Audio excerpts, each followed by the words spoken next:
Bom dia, galerinha! Hoje nós vamos continuar falando sobre as funções oxigenadas. Hoje nós vamos falar sobre 4 funções oxigenadas, que são elas: o éter, o aldeído, a acetona e o ácido carboxílico. São 4 funções orgânicas muito importantes.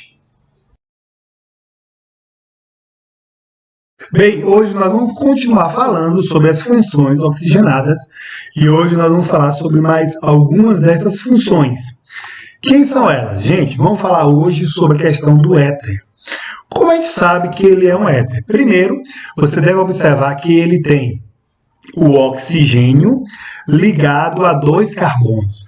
Quando eu tenho um oxigênio ligado a 2 carbonos, nós dizemos para vocês que ele é um heteroátomo. O éter, né, isso mais conhecido que nós temos, ele é o éter etílico. Observe que o oxigênio está entre 2 carbonos, não é isso? Então, esse é o éter mais comum. Ele pode também apresentar na forma de radical. E aí nós temos o grupo que nós chamamos de alcox. Apresenta o oxigênio com elétron livre, ou seja, com valência livre. Preste bem atenção que aqui eu tenho o quê? O carbono ligado ao oxigênio. Observe que ele está com esse elétron livre. E esse radical ele tem um nome. O nome dele é chamado de metox. Met, um carbono, ox vem do oxigênio. Galerinha, olha só, eu sou do grupo aqui. Aqui eu tenho 2 carbonos ligados ao oxigênio. Observe que o elétron livre está aqui. Esse grupo é chamado de etox. Et, 2, ox vem do oxigênio. Então nós chamamos ele aí de etox. Ok? Vamos aprender também aqui agora a classificação do éter. E esse éter ele pode apresentar de 2 formas. Ele pode ser um éter simétrico ou um éter que nós chamamos de não simétrico ou assimétrico. Olha como é muito fácil. Observe que eu passo um risco aqui em cima do heteroátomo, eu vejo que ele vai dividir esse éter em 2 partes que são iguais. Quando isso acontece, nós dizemos que esse éter ele é simétrico. Um lado é igual ao outro. Mas quando ele é assimétrico, você vai perceber que eles são diferentes. Observe quando eu passo uma lista bem em cima do heteroátomo, eu vejo que um lado ele é diferente do outro, ok? Vamos ver aqui agora, pessoal, a nomenclatura. Como é que nós damos um nome ao éter? A nomenclatura oficial, obviamente, é a nomenclatura pela IUPAC. Nomenclatura, você deve começar sempre pelo prefixo de menor radical, né? Isso, do menor radical, mais o nome ox, que se refere, obviamente, ao oxigênio, tá ok? E o nome da cadeia mais complexa, como se fosse o nome do hidrocarboneto. Por exemplo, aqui eu tenho um carbono. Como esse éter é simétrico, um lado é igual ao outro, aqui só tem um carbono de um lado, carbono do outro. Então, eu vou chamar ele de metoximetano, metoximetano, ou éter dimetílico. Galera, preste bem atenção que esse lado aqui é igual ao outro. Aqui eu vou ter o nome dele, chamar de etoxietano, ou éter dietílico. Galera, preste bem atenção que esse éter aqui agora ele vai ser diferente, porque ele não tem simetria. Preste bem atenção, né, que eu tenho um lado que é menor, o outro lado que é maior. Então, como é que eu devo dar a nomenclatura? Eu começo do menor, que eu vou chamar de metox, met, mais ox, metox, etano, que é o lado maior. Usualmente conhecido como éter etilmetílico. Preste bem atenção que esse caso aqui também ele não é simétrico. Aqui eu tenho 2 carbonos, o outro lado tem um anel aromático. O nome dele vai ser chamado de etoxibenzeno, ou usualmente chamado de éter difenílico. Agora nós vamos conhecer, galera, o éter do nosso dia a dia. Quais são os éteres que nós utilizamos no nosso dia a dia? Vamos começar falando para vocês sobre o éter etílico. O éter etílico ele é mais conhecido como éter comum. Nós encontramos ele na farmácia e ele tem vários nomes, né? Posso chamar de éter dimetílico, éter sulfúrico ou etoxetano. O curioso é que ele é um líquido incolor e ele tem um cheiro muito característico, muito utilizado nos hospitais para poder fazer asepsia. Então, quando você entra no hospital, você já percebe logo o cheiro do éter. Ele foi obtido pela primeira vez por Valérius Cordus no século XVI, submetendo o álcool etílico à ação do ácido sulfúrico. Esse mesmo éter, ele possui uma propriedade interessante, ele é muito volátil. Mas ele é muito volátil por quê? Porque ele tem um baixo ponto de ebulição. O seu ponto de ebulição é de 34,6 graus Celsius. E esses vapores, eles são mais densos que o ar.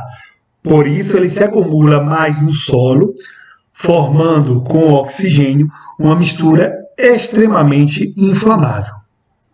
O mais curioso que nós temos desse éter é que ele é um poderoso anestésico que provoca relaxamento do músculo, sendo por isso utilizado em cirurgia. Antes se utilizava, muita pessoa cheirava esse éter, a pessoa muitas vezes desmaiava, os médicos faziam a cirurgia porque tinha um relaxamento muscular, né, isso para depois utilizar esse éter, para depois fazer a cirurgia. Outro éter que nós temos curioso é o chamado éter de petróleo. Cuidado que ele não é o éter. Ele, na realidade, ele é uma mistura de hidrocarbonetos composto principalmente por pentano e hexano, que se obtém da destilação do petróleo. Então, hoje nós aprendemos um pouquinho mais sobre a questão do éter. Galera, vamos para a segunda função de hoje, que nós chamamos ela de cetona. Primeiro, nós precisamos reconhecer o grupo funcional da cetona. Nós vamos ver que a carbonila, C-O, ligado entre carbono, só pode estar ligado entre carbono. Aqui nós temos uma cetona, onde a carbonila, C-O, está ligado exclusivamente a carbono. A menor cetona que nós temos, ela é conhecida como propanona, ou a famosa acetona, que é o removedor de esmaltes. Vamos agora para a nomenclatura da acetona. Galera, a nomenclatura oficial pela IUPAC, nós vamos ter o prefixo, que vai dizer para vocês quantos carbonos tem a cadeia principal. O infixo, que é o número de ligações, que pode ser ligações simples, AN, dupla, EN, tripla, IN. E a terminação da cetona termina com ONA. Por exemplo, aqui eu tenho 1, 2, 3 carbonos, 3 é propi, só tem ligação simples entre carbono, AN, e a terminação dele é ONA. Essa é a famosa propanona, usualmente conhecida como acetona. Quando eu tenho 4 carbonos, ele vai ser chamado de quê? 4 é but, só tem ligação simples entre carbono, isso é importante, entre carbono vai ser AN, e a terminação dele vai ser ONA, então eu vou chamá-la de butanona. Agora, com 5 carbonos em diante, nós temos que tomar muito cuidado, porque eu preciso dizer para vocês onde está localizado a carbonila. Nesse caso aqui, observe direitinho que a carbonila ela está ligada ao segundo carbono da minha cadeia. Como essa carbonila está próximo a essa ponta, começa a numerar daqui, 1, 2, 3, 4, 5, a nomenclatura para ela vai ser pente, 5 carbonos, AN, ligação simples, 2 ONA, porque a cetona, ou seja, a carbonila, está no segundo carbono da cadeia principal. Se eu mudo de posição, nós vamos observar nesse caso aqui agora, que a carbonila está localizada no terceiro carbono da cadeia principal. Como a carbonila está bem no meio da cadeia, tanto faz você numerar da direita para a esquerda ou da esquerda para a direita. Nomenclatura para ele vai ser chamada de pentan, 3 ONA, porque a posição da carbonila está no terceiro carbono da cadeia principal. Quando eu tenho uma cadeia que é ramificada, o que nós devemos fazer? Pessoal, primeira coisa, nós temos que identificar quem é a cadeia principal. A cadeia principal deve conter, primeiro, o carbono do grupo funcional, segundo, as ligações duplas ou triplas, e terceiro, o maior número de carbonos. Para esse caso aqui, você vai observar que a cadeia principal tem 1, 2, 3, 4, 5. Poderia também escolher aqui descendo. Também teria 5 carbonos. Nesse caso, só temos um radical, que é o radical mais simples da química orgânica, que ele é o metil. Vou numerar a cadeia. 1, 2, 3, 4, 5. Eu tenho o metil no carbono 4 e a carbonila no carbono 2. Nomenclatura para ele vai se chamar de 4-metil. Pentan 2-ona é a nomenclatura para ele. Agora, quando eu tenho uma cadeia que ela é cíclica, lembrando a vocês que o anel ele já é a cadeia principal. Devo numerar esse anel. Vou começar por onde? Pelo grupo funcional. Aqui eu tenho um radical metil e eu vou começar por aqui, que aqui nós temos o grupo funcional, que é uma acetona. 1, 2, menor numeração que nós temos é essa aqui, para esse composto.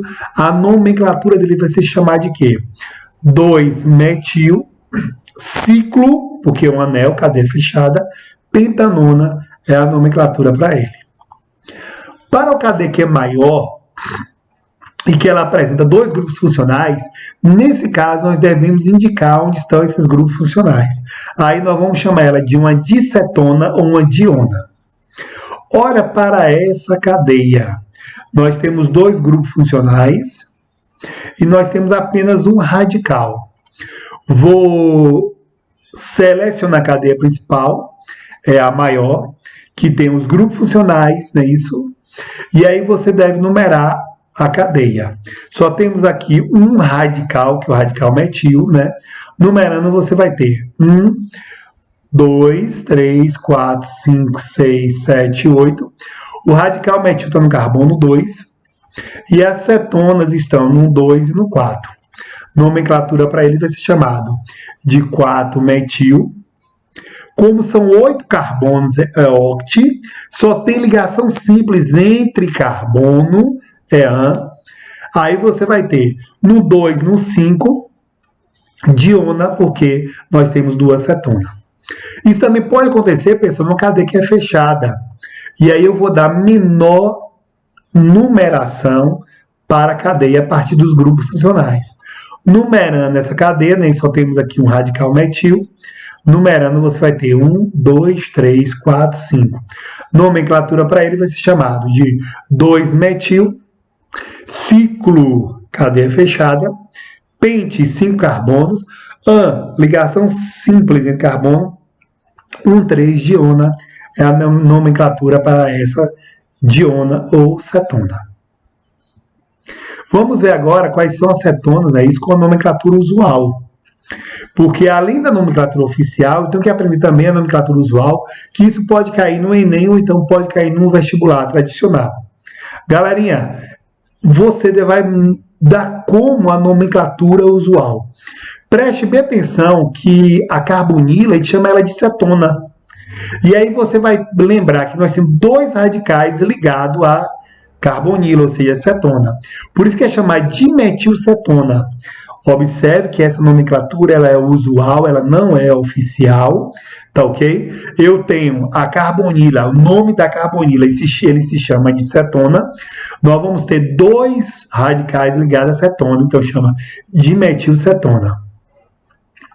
Preste bem atenção para esse segundo caso. Eu tenho aqui a cetona, que eu chamo de carbonila. Eu tenho metil e tenho etil. Olha só a nomenclatura que eu dou para ele. Etil, metil, cetona, ok? Nós temos ainda esse outro caso aqui, ó.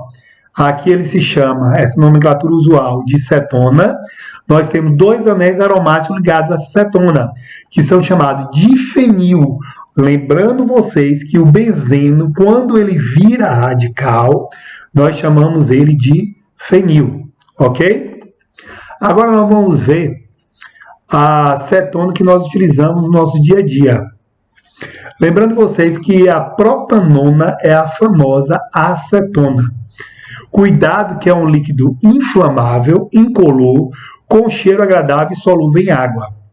A acetona mais simples é usada como solvente de lacas, resina, acetileno, na extração de óleos vegetais, na fabricação de medicamentos hipnóticos como sulfonal, que são soníferos. E agora vamos para a terceira função orgânica. Ela se chama aldeído. Nós temos que saber como é o grupo funcional do aldeído. Galera, o grupo funcional ele vai ter a mesma carbonila da cetona, só que nesse caso tem que estar ligado a hidrogênio.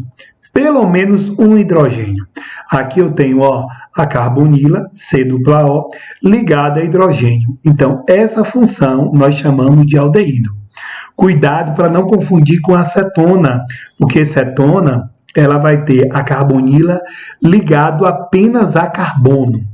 A menor aldeído que nós temos é esse caso aqui, só tem um carbono, ligado a 2 hidrogênios, o nome dele é chamado de metanal ou formol, ou mais conhecido também com o nome de formaldeído. O formol ele é muito utilizado, pessoal, para poder conservar cadáver, e em alguns alisamentos de cabelo se utiliza a questão do formol. Vamos agora aprender a nomenclatura oficial dos aldeídos. Lembrando a vocês, o prefixo número de carbono, o infixo, as ligações simples, duplas ou triplas, e a terminação dele vai ser al. Galera, olha só para esse caso aqui, nós temos o que? 2 carbonos, et, só tem ligação simples entre carbono, an, e a terminação dele é al, então a gente vai chamar ele de etanal, ou mais conhecido usualmente como acetaldeído ou aldeído acético. O curioso é que a cerveja ela tem álcool, etanol, e esse etanol ele pode sofrer oxidação transformando em etanol. E aí ele muda o paladar da cerveja. Então é muito curioso que todo cervejeiro deva fazer o índice de etanol presente na cerveja. Olha só, o terceiro caso, nós temos aqui o quê? 1, 2, 3 carbonos é prop, só tem ligação simples entre carbono e an, e a terminação dele vai ser al, então a gente vai ter o propanal, ou mais conhecido como aldeído propiônico. Vamos agora aprender a nomenclatura para as cadeias que são maiores, ou seja, para as cadeias que são ramificadas. Galera, esse caso aqui você vai ter o quê? 1, 2, 3 carbonos na cadeia principal. Só temos aqui apenas um radical que é o metil. Se eu coloco esse metil aqui na ponta, ele vai deixar de ser o propanal e vai se transformar em butanal. Então esse metil só pode estar aqui. Se eu numero, ele vai estar no segundo carbono da cadeia principal. Então, como ele não pode mudar de posição, a nomenclatura para ele vai se chamar de metilpropanal. Agora, vamos ver o maior. Esse caso aqui, pessoal, ele já tem o quê? Ele já tem 4 carbonos. Observe que esse radical metil ele pode estar nesse carbono aqui, ou então eu posso mudar a posição dele para esse outro carbono aqui. Então, ele pode estar no carbono 3. Se eu quiser, eu posso mudar para o carbono 2. Como você vai ter nomes diferentes, né, nomenclatura diferente, nesse caso é obrigatório você numerar essa cadeia. O nome dele é chamado de 3-metilbutanal. Curioso que alguns aldeídos estão presentes, né, isso, em perfumes, ou são essência, né, isso você vai ter. No caso do formol, ele está presente para poder conservar. Nós temos o melanal, que ele tem um cheiro, o aroma do melão, né? O liral, obviamente não é a nomenclatura oficial, ele está presente nos lírios, é isso. Nós temos o adoxal, que está presente na clara do ovo, e o triplau, que ele está presente no capim-limão. Esse é o nome de alguns aldeídos, obviamente não são a nomenclatura oficial para ele. Galera, vamos ver agora a nomenclatura para um aldeído que ele é aromático. Preste bem atenção que ele tem um anel aromático, que é o benzeno, e ele tem aqui, nesse caso, o carbono ligado ao grupo funcional e ligado ao hidrogênio. Para esse caso aqui, a cadeia principal não vai ser a maior, vai ser a menor. E aí você vai ter a nomenclatura para ele, vai ser conhecido como fenilmetanal. Olha esse outro caso, aqui já é diferente, aqui eu tenho o quê? Eu tenho uma cadeia principal com 4 carbonos, eu tenho o radical fenil, tenho outro radical aqui que nós chamamos ele de metil, e aí a gente vai numerar a cadeia. Começa a numeração sempre a partir do grupo funcional. Nós vamos ver a nomenclatura para ele vai ser 2-fenil, 3-metilbutanal, é a nomenclatura para esse aldeído. Eu posso também ter uma cadeia com 2 grupos funcionais, e aí você vai chamar ele de dial ou dialdeído. Para esse caso aqui eu tenho 1, 2, 3 carbonos, não é isso? 3, ele vai ser chamado de propanodial. Perceberam que para o aldeído ele vai estar sempre na ponta e eu não preciso numerar a cadeia, nesse caso aqui, dizendo onde está localizado o grupo funcional. Vamos agora reconhecer, galera, o aldeído do nosso dia a dia. O primeiro que nós temos é o aldeído fórmico, mais conhecido como metanal. Também chamado de aldeído fórmico ou formaldeído, é um gás incolor com cheiro forte. Ele é bastante solúvel em água e, em geral, é usado em solução aquosa, contendo 40% do aldeído fórmico. E essa solução se dá o nome de formol ou formalina. É usado como desinfetante na medicina, como conservador de cadáver. É também utilizado na fabricação de medicamentos plásticos, explosivos e até em produtos de beleza se utiliza o formol ou formaldeído. Nós temos aqui o outro que é bastante conhecido, que é o aldeído acético. Pode ser produzido no fígado por oxidação do etanol. Nós vimos no caso da cerveja que o álcool, que é o etanol, ele pode oxidar e formar o aldeído acético, mudando a composição da cerveja. A partir da enzima alcoólico desidrogenase, o etanol ele transforma em etanal, que é um responsável pela ressaca, decorrente da ingestão de bebidas alcoólicas. Sua produção contínua pode produzir cirrose hepática. É também responsável pelo odor queimando os automóveis movidos a álcool ao serem ligados. E é considerado ainda um dos piores poluentes produzidos por veículo.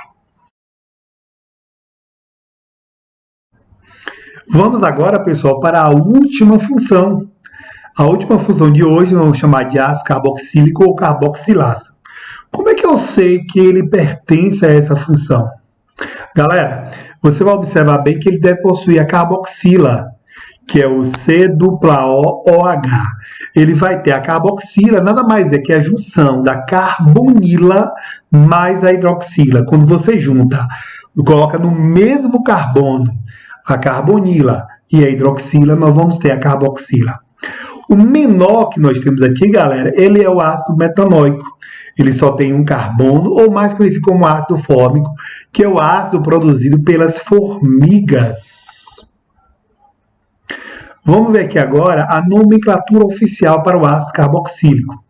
A nomenclatura ela vem com o nome ácido, o prefixo que vai dizer quantos carbonos ele tem, o infixo, que é o número, que é a ligação, se ela é simples, dupla ou tripla, e o sufixo ele deve terminar, pessoal, com oico. Por exemplo, aqui eu tenho 2 carbonos, ele é et, ligação simples, oico. Então, esse é o famoso ácido etanoico, ou mais conhecido como ácido acético ou vinagre, né? O vinagre que nós utilizamos para temperar a salada. Galerinha, o próximo que nós temos aqui, observe que ele tem 3 carbonos, 1, 2, 3, então ele é chamado de ácido propanoico, ou mais conhecido como ácido propiônico. Vamos agora ver um ácido que ele é ramificado. Para esse ácido que ele é ramificado, primeiro ele deve conter na cadeia principal o grupo funcional carbono do grupo funcional, e aqui nós temos ligado a ele o radical, muito conhecido como radical metil. Numerando a cadeia, você vai ter 1, 2, 3. Observe que pela cadeia ser menor, esse radical metil ele só pode estar ligado aqui nesse segundo carbono. Então o nome dele vai se chamar de ácido metil propanoico. Galera, quando eu aumento a cadeia, o que vai acontecer? Esse radical metil, ele pode mudar de posição. Como ele pode mudar de posição, o que eu devo fazer? Devo dizer para ele, devo dizer onde está localizado esse radical. Galera, 1, 2, 3, está no terceiro carbono aqui. A nomenclatura dele vai se chamar de ácido 3-metilbutanoico. Vamos ver aqui agora, na nomenclatura, quando tem um anel aromático. Da mesma forma que nós aprendemos para o aldeído, esse caso aqui, a cadeia principal só tem apenas um carbono. O nome dele vai se chamar de ácido. Observe que o anel aromático ele vira agora radical, fenilmetanoico. Olha para essa outra cadeia.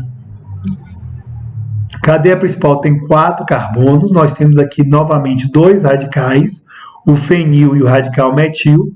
Número a partir do grupo funcional. A nomenclatura para ele vai ser chamada de ácido, 2-fenil, 3-metil butanoico.